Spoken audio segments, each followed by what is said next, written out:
Kabag Penum Divisi Humas Polri, Kombes Pol Gatot Repri Handoko mengungkapkan kabar kesehatan dua anak muda yang dijuluki Crazy Rich Indonesia yakni Indra Kents dan Doni Salmanan yang kini mendekam di rutan Bareskrim Polri Jakarta Selatan dalam kondisi sehat. Kedua Crazy Rich tersebut terlibat dalam dugaan kasus penipuan berkedok trading binary option melalui platform Binomo.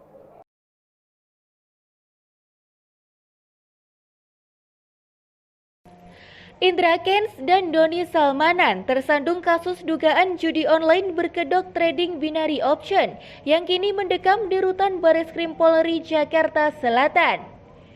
Kabag Penum Divisi Humas Polri, Kombes Pol Gatot Repri Handoko mengatakan, Doni Salmanan dan Indra Kents menempati satu rutan yang sama di Bareskrim, namun dengan ruangan sel yang berbeda. Gatot menjelaskan, selama mendekam di rutan Bareskrim Polri, keduanya dalam kondisi sehat. Baik Indra Kents dan Doni Salmanan juga masih terus diperiksa dalam statusnya sebagai tersangka.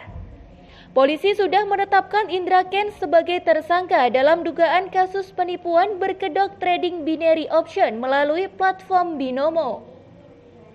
Penetapan tersangka itu berdasarkan hasil gelar perkara. Penyidik juga telah menyita beberapa alat bukti. Satu di antaranya akun YouTube milik Indra Kents hingga bukti transaksi yang terkait dugaan tindak pidana. Polisi pun sudah memeriksa sejumlah saksi. Orang terakhir diperiksa adalah adik kandung Indra Kents berinisial NK yang diperiksa pada Kamis 10 Maret 2022. NK menjalani pemeriksaan selama kurang lebih 7 jam. Ia dicecar 33 pertanyaan berkaitan dengan kasus yang kini menjerat Indra Kents. Menurut Gatot, pemeriksaan terhadap NK dilakukan untuk menelusuri aliran dana berkaitan dengan dugaan tindak pidana kasus Binomo tersebut.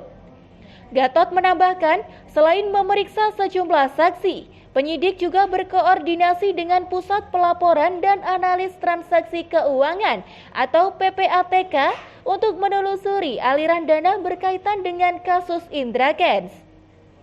Indra Kents disangkakan pasal 45 ayat 2 Jungto, pasal 27 ayat 2 Undang-Undang ITE. Kemudian pasal 45 ayat 1 Jungto, pasal 28 ayat 1 Undang-Undang ITE. Kemudian pasal 3 ayat 3 Undang-Undang Nomor 8 Tahun 2010 tentang TPPU, pasal 5 Undang-Undang Nomor 8 Tahun 2010 tentang TPPU. Selanjutnya pasal 10 Undang-Undang Nomor 8 Tahun 2010 tentang TPPU serta pasal 378 KUHP Jungto pasal 55 KUHP. Dalam kasus ini, Indra Kents terancam hukuman 20 tahun penjara.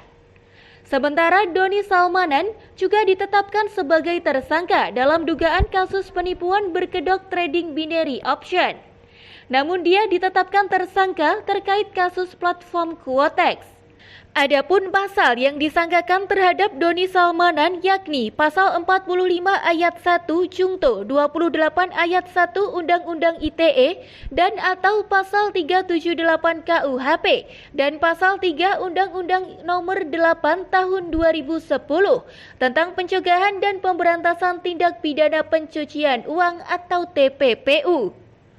Dalam pasal tersebut, Doni Salmanan terancam hukuman pidana maksimal 20 tahun penjara.